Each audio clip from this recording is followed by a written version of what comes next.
on Thursday as the new mentors, mentees. We love them. Duff is a good friend of mine. I love him. Yeah. He and I were state presidents together at the same time. Oh, We came yeah. on together. So yeah, we were in the same group and we leaned on each other and supported each other, as you have to do in this work, right? That's for sure. Okay, so that's the first slide. That's where I will start off and welcome everybody. And then the next slide is land acknowledgement. Yes. Okay. And then what's the slide after that? Is that where I kick it off to you? Or that's when I talk about the goals of the meeting and so the next slide is actually welcome, and it's your introduction, and then it's the land acknowledgement, and then it's like the mission statement and the procedures. Okay. And can we take a look at that slide? Oh, yes, I'll put it in the chat. And then meanwhile, Okay. Participants have started to come in. So welcome, everyone. Oh. Hello, everybody. Yes, there's the land acknowledgement.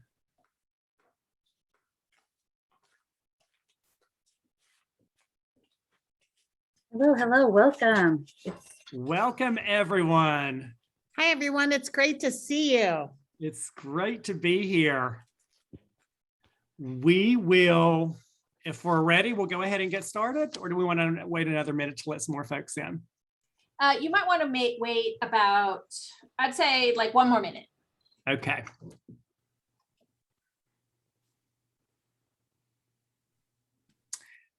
Again, we want to thank everybody for taking time out of their very busy schedules to join with us on this really important topic. So we'll just wait another minute. We have some awesome presenters, Joni Watson and Carrie Roberts, rock stars here tonight. So feel free to go ahead and introduce yourself so you want to in the chat and where you're coming from, what state you're in.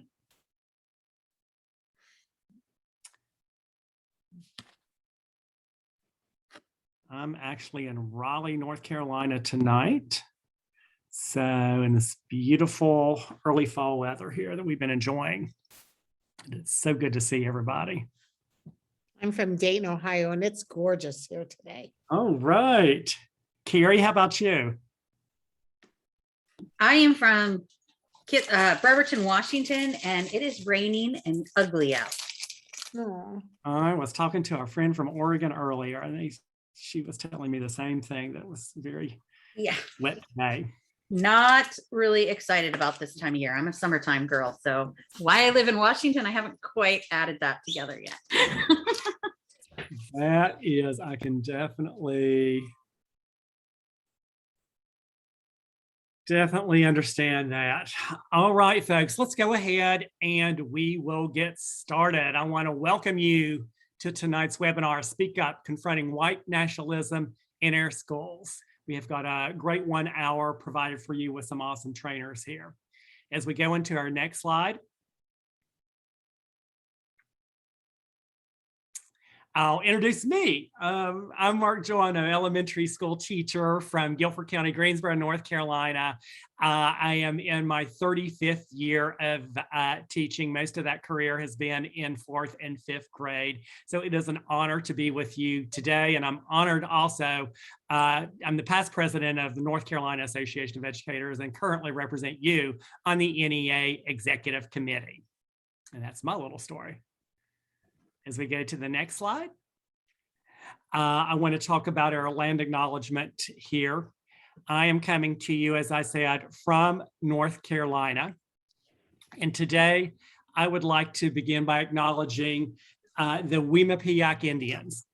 The original meaning of the Wemapiac Indians is the people by the nice ocean. The first recording of the Wemapiac Indians was in 1585.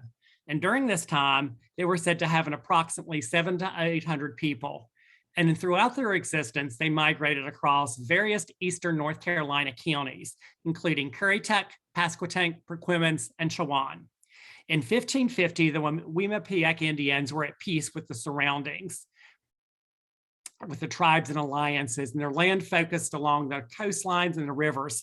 And in 1607s, along the James River, there was a battleground between the Wemapiac Nation and the Powhatan Confederacy and tributary nations. In 1622, The battles continued between neighboring tribes and the English settlers. This eventually became known as the Indian Massacre of 1622. The years later, in 1625, a smallpox and measles outbreaks killed many native Indians who did not have natural immunity. And in 1650, the European presence increased as more and more settlers arrived in North Carolina. And during the negotiations, the battles continued, and as a result, the tribe's population dramatically decreased. And by 1700, it is believed that the Wima-Piak tribe only had a population of about 200 people. In 1704, a reservation of 10,240 acres along the North River was established for the tribe. However, they were completely surrounded by European settlers, and peace did not continue. The loss of the traditional culture of the tribe was paired with their disappearance as a distinct group of people. And due to little documentation, it is not clear when the last Wima-Piak member passed away. And today, there are no known remaining Indians that are believed to be in that tribe. We honor America's first people and all elders, past, present, and emerging. And we are called on to learn and to share what we know about the tribal history, culture, and contributions that have been suppressed in telling the American story. All right, and with that, we'll go to our next slide. And of course, when everything that we do, we lift up the NEA's mission is to advocate for education professionals and to unite our members and the nation to fulfill the promise of public education to provide every student to succeed in a diverse and interdependent world.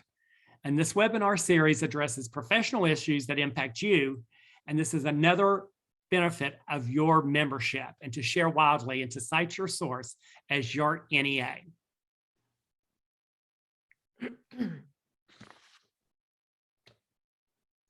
Okay, in our webinar procedures, due to the number of participants attending this webinar, we want to make sure your camera and microphone will be muted. Please post any questions in the Q&A box that you see at the bottom of your screen, and use the chat feature for other comments or ideas. So let's collaborate together. And please try to ask your questions concisely. We'll happily answer as many of your questions as we can after the webinar. And our facilitators, we have some awesome facilitators here with both Joni and Carrie. We'll also try to respond to your questions throughout the presentation. Okay, and with that, I'm going to give you a little bit of background about this presentation here. This is the 6th webinar of our national series for the school year. This webinar is one way the NEA is trying to support members in their professional work. And the topic for tonight's webinar is super relevant for our world right now, and it isn't always a comfortable conversation for people. So we believe that these conversations, however, are essential to producing change. In 2015 and in 2018, the NEA's national leadership body, which is the Representative Assembly, organizationally acknowledged the presence of institutional racism in our lives and the destructive forces around white supremacy culture. And we believe that in order to change the culture, we must acknowledge these truths and work diligently in our classrooms to change the future for our students. Now, a reminder is that NEA is not endorsing any particular product or platform that may be discussed. Instead, these webinars are members talking about their tools and resources and the work for them in teaching in this space. Our members are our experts, and all of our NEA national webinars are led by our experienced members and staff. And you'll also be asked to fill out a short evaluation form at the end that identifies other topics that you might be interested in. And at this time, it is my honor to introduce you these 2 fabulous facilitators, Joni Watson and Carrie Roberts. Thanks, Mark. Thanks so much. I'm Joni Watson. I'm from Dayton, Ohio. I just retired in June.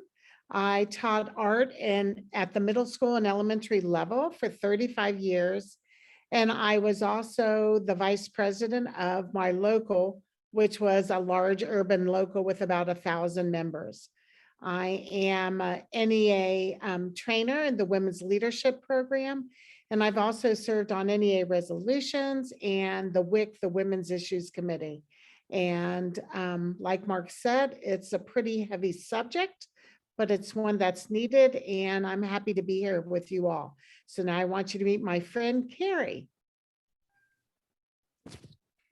Hello, thank you, Joni, and thank you, Mark, for creating the space for us, and thank you for welcoming us to present this information, which is just going to barely begin to touch the work that needs to be done, but hopefully will spark you into researching more and stepping up to become that advocate and co-conspirator we need in this work. My name is Carrie Roberts. I live in Bremerton, Washington, and I come to you from the lands of the Suquamish tribe.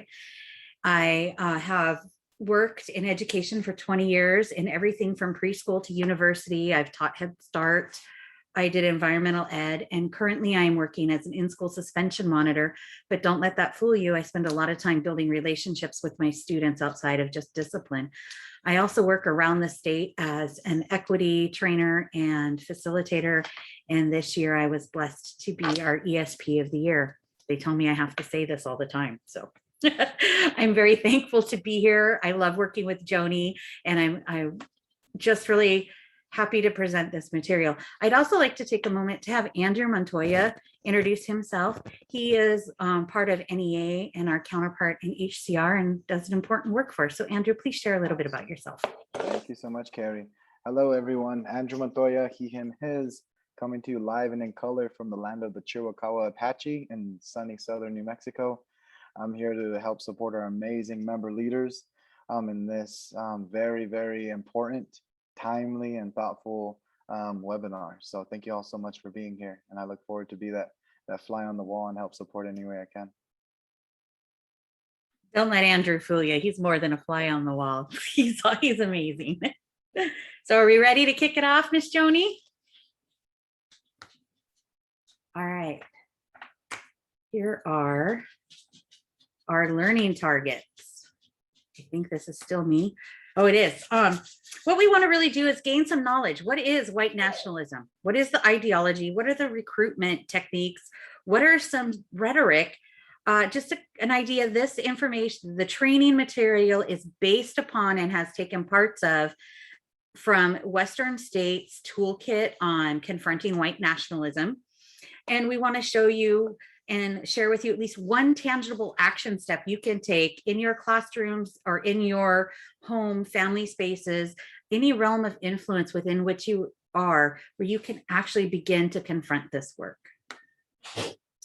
We want to stop off with some group, this says group norms, and I apologize, I need to get it updated and changed to agreements, because in also dealing with confronting white nationalism, we want to make sure we're not continuing to perpetuate the white supremacy culture that comes along with some of our society structures, how they're built up. One of them is norm. We want to say agreements because we all need to agree to be in this space together. It makes them a living and breathing document. We ask that you lean into discomfort and understand and commit to non-closure. This is a journey. You will never be completely culturally competent or be able to completely end point on this journey, because you will always run across a new person, a new community where you're going to learn more. We want you to embrace that paradox and stop and live in that moment of growth as you're seeking to learn and not be perfect. We also ask that you speak your truth. While you might be sharing a story that involves others, make sure you're sharing it from your perspective. Embrace what your perspective is and listen to the perspective of others and own your own impact. We hope that we have a positive intent to what we're working, but in no way does that ever discount the impact of what we're doing in this work. We need to make sure we understand our impact on others. And then we're going to go to this one. We're going to ask you to put in the chat, what are the characteristics of a school community where everyone feels safe and valued? What is it that you're going to be seeing, feeling, hearing, experiencing within the school community? For me, a school community where I feel students feel safe and valued is, I love deep listening. Students popping in and out of classrooms, coming in to say hello to a teacher just because they know they can, coming in saying hi to a paraeducator. Their voices are heard, they're seen, they're understood. There's laughter. There's a sense of community when you walk in. Diversity is valley, relationships, joy. Yes, joy. Whoever thought schools needed to be quiet and like, you know, fitting in these boxes, it drives me crazy. You walk into my room, students are on the floor, they're standing up, they're doing what they need to be successful. All these great things, sense of belongingness. What else do we got? Inclusion. Oh yeah, and everyone's welcome. They see themselves in the building. Are all the pictures in the building just of white leaders, or do we have BIPOC leaders? Which, if you don't know what BIPOC is, it's Black, Indigenous, people of color. We need to uplift those voices. Are we celebrating Black joy within our buildings? Yes, larger than themselves, reflexive and responsive. I love it. We've already got a great community in here. And as we're thinking about that, why is it then so important that we're here today to do this work? Why is it that we need to address the rhetoric of white nationalism? How do we do this? Carrie, I'd like to share my story. how I Please came do. to this training. I'm Jewish and teaching in a large urban. A lot of times I was the only Jewish person my students had ever met. I could always tell when they were reading Anne Frank or Number of the Stars or whatever it's called, because they would all come up and say to me, "You a Jew?" Because their teachers had shared with them I was Jewish.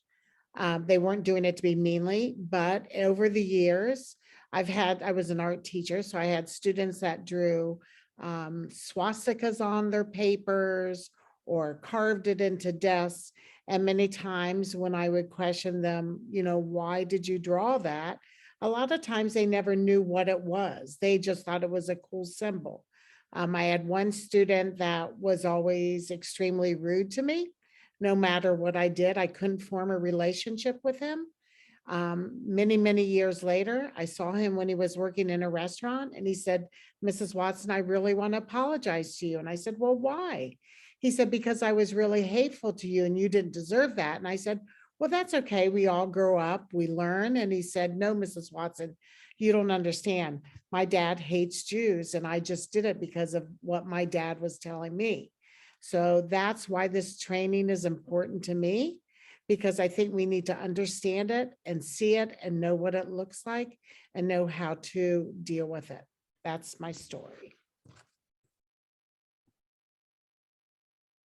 Thank you for sharing your story. I think that's a very strong reason as to why we have to come together so that we can all embrace one another.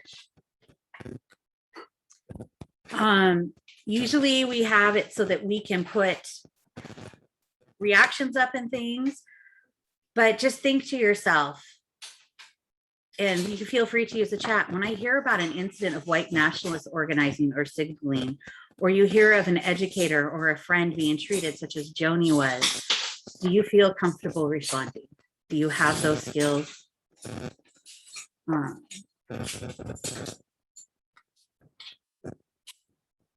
There are resources in my community to push back against hate. I think, do you have any resources? And then this is Miss Joni. Let's share a minute. Oh, I love this, that Miss Joni influenced the student to be bigger than where he came from. I love that. Everyone sees the elephant in the room and returns to their coffee and continues to read the paper. We want to break through that. I learned to talk to students and parent and community members. I love it. You all are amazing educators, creating loving and beautiful, brave spaces for our students. So Miss Joni, please take it away. Whoops. Nope. I was pushing the wrong slide deck forward. My apologies. Okay, so let's talk about, white nationalism. I think people get white nationalism sometimes confused with white supremacy. Can we go to the next slide? And we don't normally like to read slides to people, but this is a slide that's very, very important. And white nationalism is a term that originated among white supremacists in the post-1960s civil rights era. While they initially used it as a euphemism for white supremacy, by the late 1990s, white nationalism emerged as its own distinct ideology with an emphasis on anti-Semitism and the creation of an all-white ethno-state through violence and policies that increase the vulnerability, criminalization, and removal of minorities and other targeted communities. So one of the things that we need to keep in mind and that we need to know is that white nationalist organizing can manifest publicly without even mentioning race or religion. So it's couched in proclamations of love for their own race and for their own members, rather than hatred for others. And this is a common argument that people use, like for students who want to start white affinity groups. Oh, it's not the other races that we hate. We just want to be with our own, and we just want to, know that ours is better. Some of the white nationalist groups, such as the Proud Boys, hold the philosophy that they want to beat leftists and people of color into submission. But now, and I just find this ironic, not even ironic, it's just weird to me that now they're recruiting Latinx youth, and the Proud Boys, mostly are interested in getting into fights and things like that. So white nationalism is deeply rooted in anti-Semitism.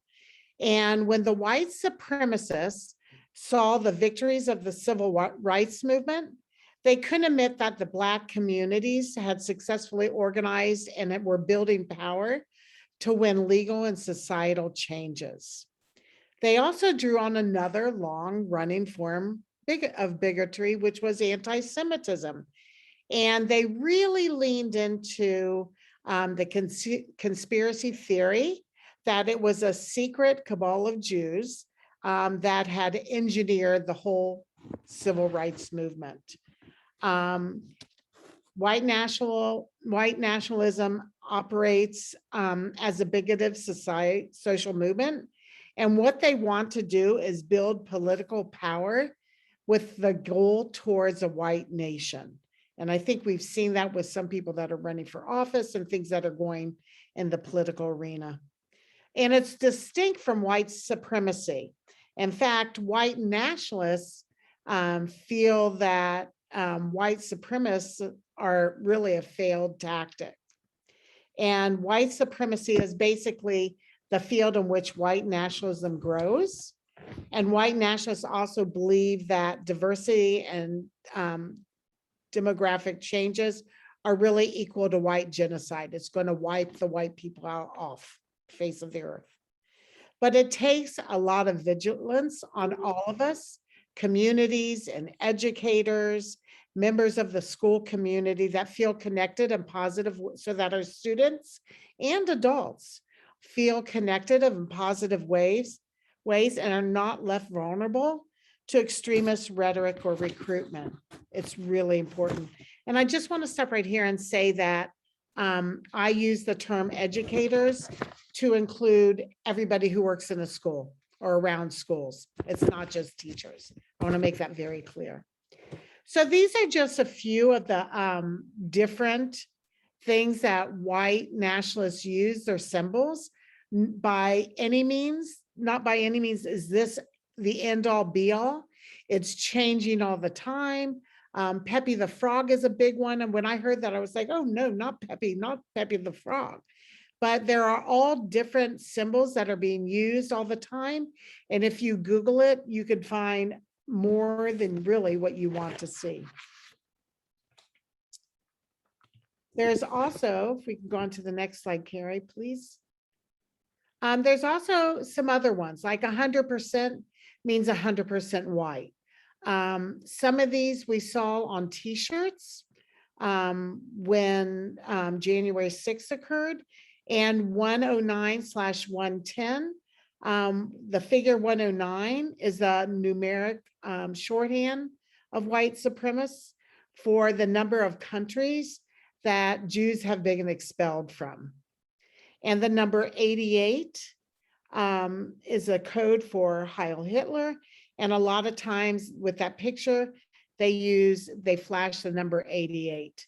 The 110 from the 109/110 is they often refer this to the United States, hopefully will be the 110th.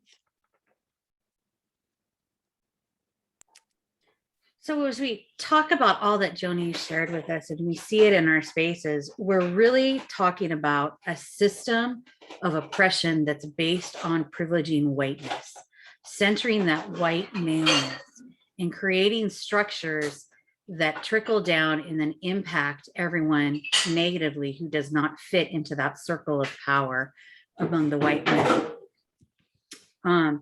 We look at it as you start at an individual level where you have your prejudice, your bias, your racist acts, that where you do things in this implicit way that you don't know about, that then builds into your interpersonal. You start acting, and then you move into an institutional where our institutions now are starting to cause harm to people that are of color or to people who are women, because a lot of white nationalists only view women as a source to create more white babies for the cause. Then next we have structural racism, where we're going to look at the structure that comes from how our institutions work together to continue to oppress members of this society. We have how we're keeping people out of neighborhoods, how people of color are kept out of neighborhoods, how we have our preschool to prison pipeline. And we look at all of that. That is what we're looking at as a system. It's how are we building things up based on just white male power and reducing things for everyone else. When you say things like asked whether he would disavow a goal of maintaining or expanding a European American majority, Bob Dane said, for many reasons. The questions of whether a country loses its majority status is a fair question.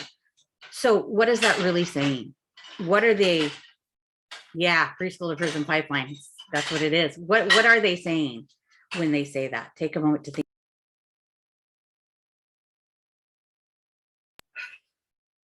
You know, just like what Joni was talking about, those white affinity groups, those trying to keep the whiteness together. That's what they're saying. They're trying to say that we're losing something so that you can gain something.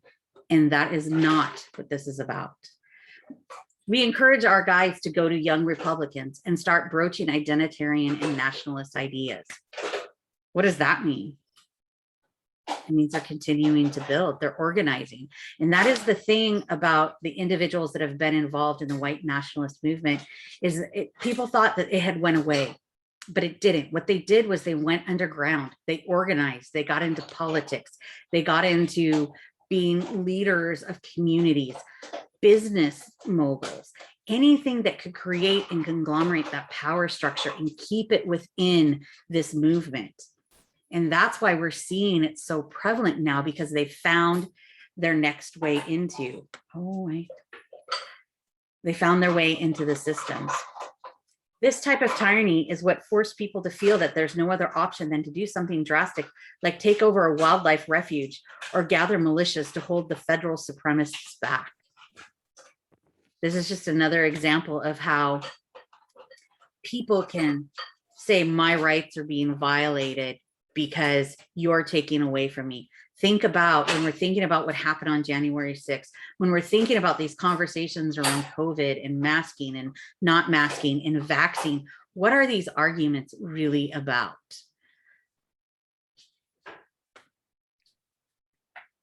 So let's talk about the youth. So white nationalists, they really have a specific recruitment goal, and that is to target the youth. And if we think about, you know, what our students, I think I saw something today and it just floored me. And I saw it on Facebook, so you know it's true. I saw something that said students that are in 7th grade, 4th grade was the last time that they had a normal year. And that just floored me. It brought tears to my eyes. So when you think about students that have been home for a couple years now, and like where they're at, like I know in my district, for the first time, some of our students had access to social media on a as they wanted basis. Each child was given a Chromebook. Families were given hotspots. So for the first time, students had, social media whenever they wanted, really. And the white nationalists use those social media platforms and gaming platforms and chat rooms and, flyers on campuses, as well as memes, jokes, and videos, really to capture the interests of the youth, to these kids who are sitting at home, learning virtually and isolated. And after they captured their attention, it then led to more explicit racist messaging. Things like Telegram, which is a messaging app. It's so private that chat logs, they're very encrypted and can self-destruct. Large group chats.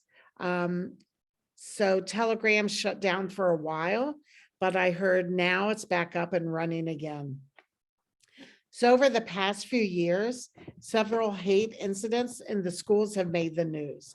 Before it was kind of kept hush hush, and in many communities it still has, oh no, that doesn't happen in our community, that doesn't happen in our schools. But it's an issue in our national politics, and it's also an issue in our communities. And even if you haven't had an incident in your school, it's important to strengthen your communities against this kind of bigotry and make a plan to lessen the impact on our learning environment if there is an overt incident of white nationalism. And several, school staff members, educators often see exposure to white nationalist rhetoric first after the young people themselves. So let's talk about January 6th. I think someone said, it's kind of like the elephant in the room. It wasn't a real surprise to those that had been watching what had been going on in hate groups. And it really wasn't a question of if something like that would happen, more so when it would happen. And leading up to the date, there had been other instances all over the country of things. And January 6th, that was the action that was intended to cause chaos and stop the voting process to certify the election. But the legislators resuming the certification really sent a powerful message that even the riot and chaos of that had paused the vote wouldn't stop the entire process. So it was a coordinated event. I think every day they're finding out more and more and more about it. It was coordinated with groups such as the Oath Keepers and neo-Nazis and the Proud Boys and militias. And they really saw it as a victory, and they wanted to copy it and emulate it in their own states. I'll never forget when I was watching it, because I just couldn't believe it was happening, and saw a t-shirt that said Camp Auschwitz, and saw another teacher that said 6MWE, which I had no clue what that stood for. And it stood for 6 million wasn't enough. So I think most of us, or not most of us, many of us were holding our breath and worried about inauguration. Thank God there was nothing that occurred on the day of inauguration.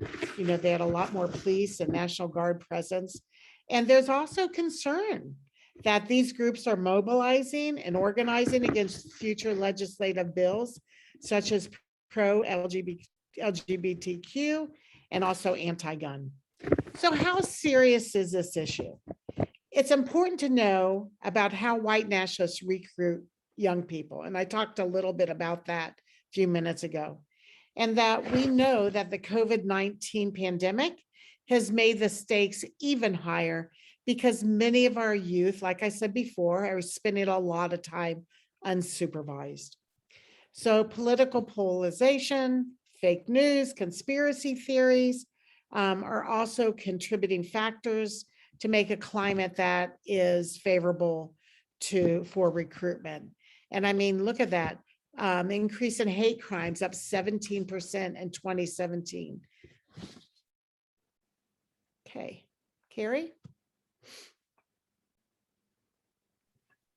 So as we look at it, we're really looking at all of what has occurred and what we're seeing in this movement based on hatred, based on finding someone to blame for problems or to push the responsibility of what is wrong with society upon, because this one population believes they are the correct and everybody else is wrong, that we need to do things that way. When you look at all of our big one with COVID, we're seeing right now is that a lot of Asian hatred towards the Asian populations, because it couldn't just be a virus came out in this world. It has to be someone to blame them.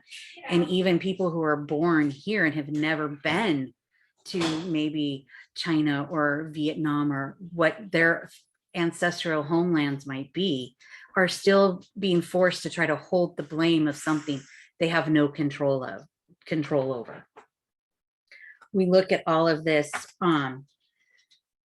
as a way to radicalize, way to radicalize our children and get them to make sure that we are holding on to the standards of white supremacy culture. We're holding on to the standards of hatred that's all veiled in let's protect this nation from what could be wrong. We need to protect the health of this nation. We need to protect the economic status of this nation without recognizing the impacts of the harm of that work. Our children are being radicalized in ways they don't even notice because it's so subtle. One of the articles I shared on Christian Pennicolati, I always say the last name wrong, I'm sorry. He will tell you straight out how he was brought and recruited was because he was full of hate and he was anger. He was a very young man who had so much anger, and he saw this group of skinheads that they had community and they had family and they were loyal to one another.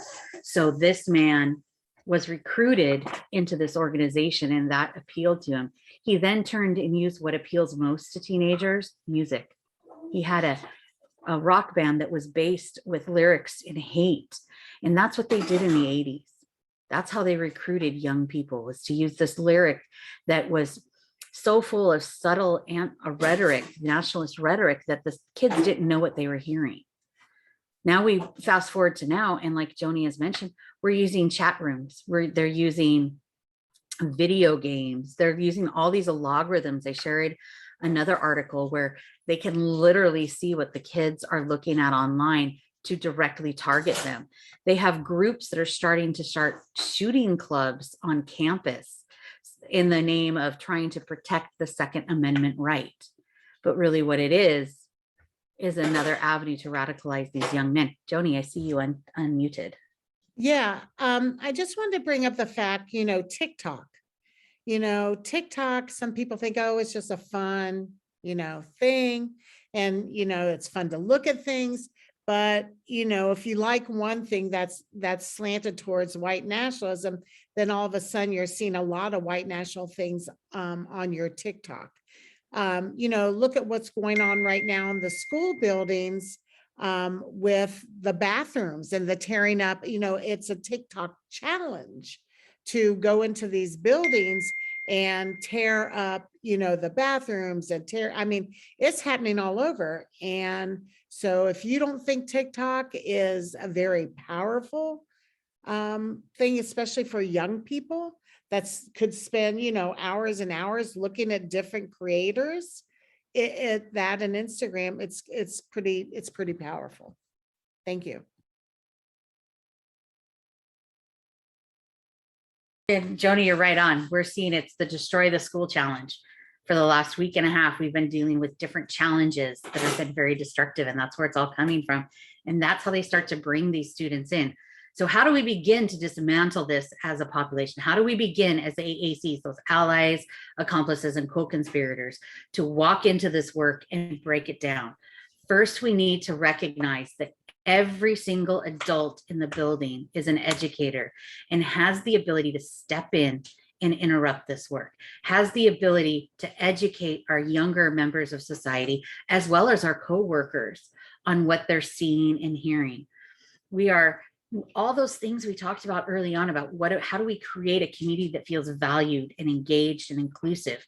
If we work every day to do these things, it's going to begin to make it harder for these individuals who are in the white nationalist movement to get our youth and continue to spread their messages.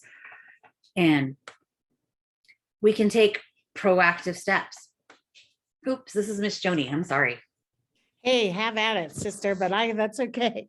So, I'm sure that you're like me, no matter what your job is in the schools. We all have to go to PDs all the time. And especially as an art teacher, I can't tell you of all the PDs I've sat through that have nothing to do with what I teach or to help me become a better educator. But this toolkit is something that is very valuable. This is a page from one of from the toolkit.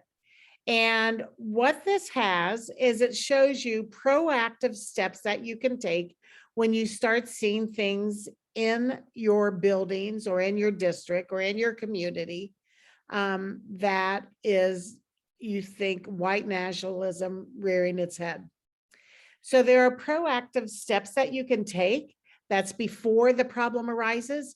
Maybe you want to set up a committee within your community or within your local or within your school district, and then come up with a plan that you can go to when something happens. And it also has on there best practices. And these are really two of the most important things. You don't have to wait until an incident occurs. An ounce of prevention is a pound of cure. And schools with clearly articulated values and response plans actually recover more quickly when an incident does occur. And you should probably have written agreements to reference because it really removes the ambiguity of the responses. And be transparent.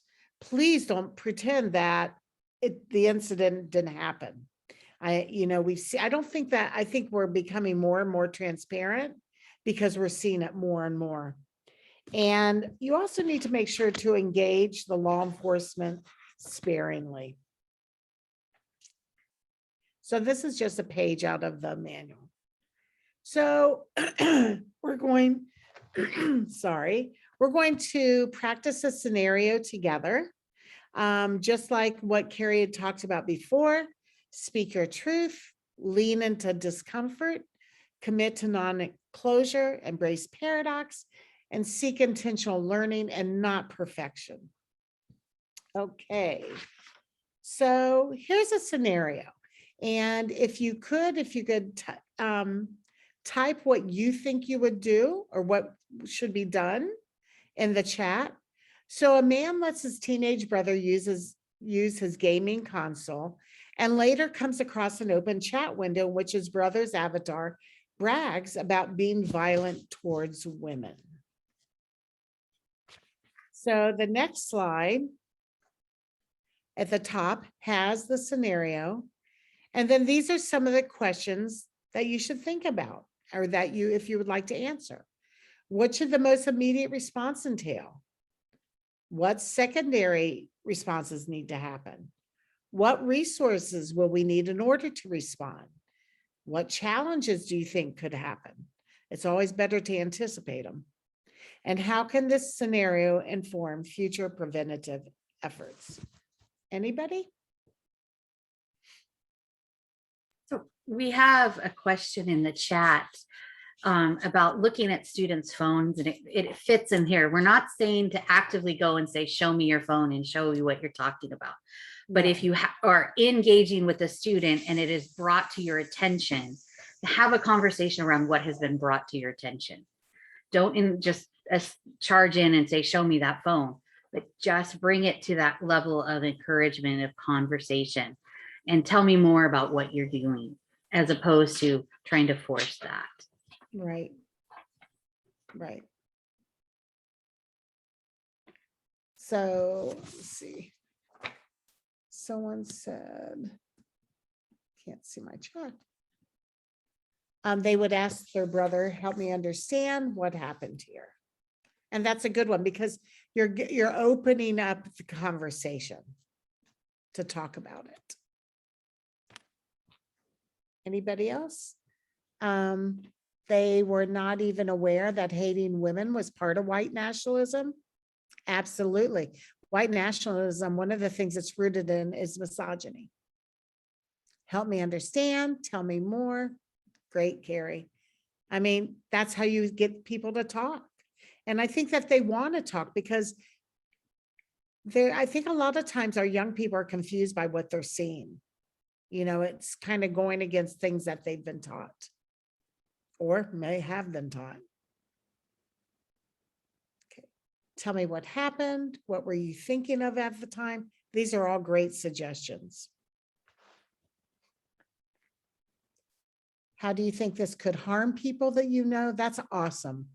Then I would present some data about violence against women and who is committing that violence, men, and ask, is this you? Is this who you want to be? A lot of times it's when I see something, I always say, do you have a little sister? You know, how would you feel if this was said to your little sister or to your little brother? I think a lot of times, you know, young people sometimes, you know, they can only see their world in front of their nose right around them. And I think sometimes, you know, when you say to them, when you make it reflect back on their family or something like that. Thank you. These are all really good. Focus on impact, make it about empathy. Boy, is that important to teach other people. Yeah, empathy is a wonderful, wonderful thing to teach. Teachers feel comfortable and are confident engaging in these conversations. Yeah, it can be very uncomfortable. Not everybody's comfortable. That's why I think that having the toolkit and having best practices, it helps you, it kind of gives you like a roadmap to follow if you need to. So I think that could help with that. Talk circles around all around the school, restorative justice, those type of things. You can be, is there a possibility you could become an advocate for those experiencing harm? These are awesome. You all are doing, these are wonderful. Them saying it's just a joke. Don't be so sensitive. Oh yeah, we've heard that one. Yeah, these are awesome. Thank you. We can go to the next slide. Something big while we're thinking about this is as we're having these conversations, be prepared for what others might say to you in response. Take the time to build your own confidence and also be able to say, I need to stop for a minute, take a breath, recoup and gather up who I am and come back to the work. Because right in the moment, that heat of the moment, sometimes it's too dangerous to have that conversation. It could actually escalate. So there's times you're going to want to wait. You're going to want to watch. What are we looking for in our students? What are we seeing? Are we seeing changes in behavior? What other things can we get the student to focus on so that we see them as something above and beyond? Connecting, believing in the student that they're going to be more than this, and asking them, what do you want to see in your future? And how is this going to help you? How is providing and holding this much hatred in your heart for others who have done nothing to you going to help you reach your future goals? Teaching that empathy, because these children, and over and over again, all the research shows that people that are brought into this work or brought into this movement are going there because they're looking for a sense of community and a sense of belongingness. So if we in the work confronting it and dismantling it can create that community, that sense of belongingness, that empathy for one another, the power that these white nationalists are going to have diminishes. You want to, if you're concerned about an adolescent in your life, you need to, check with the school counselor, look at the school officials, make sure that we are coordinating responses. My school has a school, what do we call it? a school care team, that's what we call it. And it's for students of concern. We've seen changes in behavior. We know their home life is struggling. We've seen their grades fall. There's just something going on. Someone's come up and said, hey, you know, this student's been passing a lot of rhetoric, white nationalist rhetoric. Maybe we need to kind of check in on that student and see what's going on. We have to work together for that coordinated response. So they see a team of people coming together and not just one person. That also takes it out of that personal, oh, you just don't like me because I think different. Something that all these students, when I'm challenging them, I had a student in my space particularly who wanted to read Mein Kampf. And I asked him why. I just, tell me, why do you want to read this book? He goes, because I think it's my right and I should. Okay, I'm not going to argue with you that, but what I want to know is, why do you really want it? What's the purpose of reading this book? What are you hoping to learn? Why are you using this? And having this conversation with him, it took him a while to get out of that space where he thought I was just attacking him because of his choice. Miss Joni? Mm. Oh, I Okay. see you unmuted. I'm good. And that's pretty much where we are with what we had to share for content. It's a little bit different because with a webinar, the interaction. So, you know, it's really, really, really in this work, one of the biggest tools you have as an educator or as a community member, as a family member, is just to stop and say, tell me more. Take a moment, notice it, call people into conversations. Always feel comfortable saying, I need to take a moment. Ground yourselves in facts, because we can't continue to fight conspiracy theories with more soft facts. We need to know the truth. Use the real words. Call January 6th what it was. You know, it was an attempted coup. Use that word.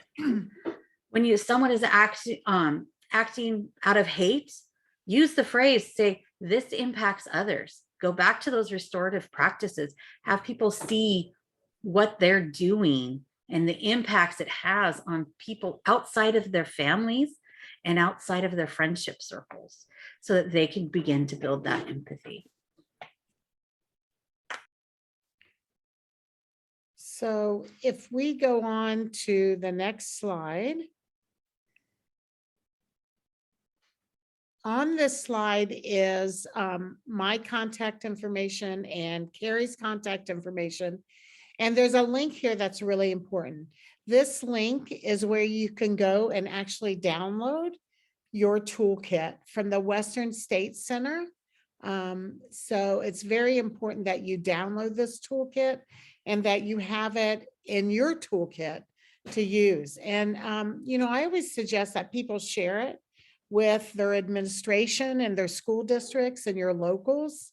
I know that I did this training last year for my local, but you know, remember, these are your dues dollars at work, and these trainings are so important. And you know, we are very thankful to NEA for having a few of us trained on the toolkits. Carrie, did you have anything to add? Actually have two things. One, I wanted to quickly talk about, it's important to keep these things in mind when we're hearing the pushback on CRT, critical race theory, is to understand that critical race theory is not about making people, it is not about pushing the white community down so that people of color have something that the white don't. It's not about taking away. What it is about is understanding the theory and the laws that this nation have been built upon, that create racist structures, that create oppressive structures across the system, and what are the legal ramifications of those. It's about talking about redlining, which is keeping people of color out of certain neighborhoods. It's about talking about that preschool to pipeline, and what are all the activities that our nation has in place that allow that system to be perpetuated. There's a question in the chat here. How do you address things when it's more covert, less swastikas, more coded in the things they say or wear? you have to know what it is. And if you know what it is, even if it's coded, call it out, call it for what it really is. That's the big thing about Pepe the Frog. That's why it's become as popular, because it did not start out as a racist symbol. They co-opted it and they've put it into this program. The actual creator is trying to fight the use of this particular avatar. And that's that coded message. What does it really mean? Dive into it. Why are you using this symbol? And is this really what it's about? What are these lyrics saying to you? That's really what you have there.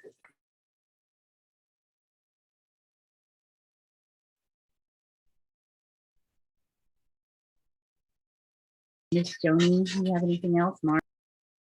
Oh, right. I just want to say bravo, Joni and Carrie. What an amazing presentation and great training. This is actually, I think, the second time I've been through Confronting White Nationalism. I continue to learn more, and I'm sure our participants have. Makes me very proud of the work that we're doing here in our union family to acknowledge the truths, continue to work in the classrooms to change the future of our students. So I want to thank you both. And I know our members do here on this call and the whole team that helped put this together. And I'm going to ask Jennifer if she has something that she wanted to add. I don't know if there's a survey going out or anything after this presentation is over. Yes, hi, thank you. Great presentation. I, again, also learn something every time I hear you and look at your slides, so I really appreciate that. I already put in the chat an exit survey, which gives you a chance to give us feedback and also help us determine future topics. And also the link to where you can find a recording of this webinar and the deck and a certificate of attendance in about a week. So both of those are already in the chat and I'll repost them. So thank you so much to our presenters. And I think we have 3 minutes. If anybody wants to ask a question in the Q&A, that you can have Joni and Carrie answer while they're here and available. I just want you to say too, we're not the authorities. Just like Carrie said, we're always learning. We don't have all the answers, but I'm so thankful for the toolkit because it helps you go down the path to get answers. But it's always up to us. We always have to keep our minds open and our eyes open and our ears open and absolutely our hearts open as well. Yeah, I think that comes through really well in your presentation, that you don't have to be an expert to stand up against white nationalism. And that's an important message. Someone asked, what is Pepe the Frog? Take it away, Carrie. I was going to ask you to do it, Miss Joni. All I know is that it is like a cartoon character that's this cute little frog, and white nationalists have used it to kind of like draw the young people in. So, like I said, the memes and the jokes and the everything, it's always changing. And I'm dropping an article from the LA Times on how Pepe the Frog has gone from a GIF to being used by white nationalists. Whoops, didn't get the whole thing, sorry. Here we go. There we go, there it is. To give a little more background on how they did it. And that could also help with the question that was asked about that covert symbols. How do we do it? Because if we had had more conversation around when this had just been brought in, maybe the trend with Pepe the Frog being co-opted like this could not have happened.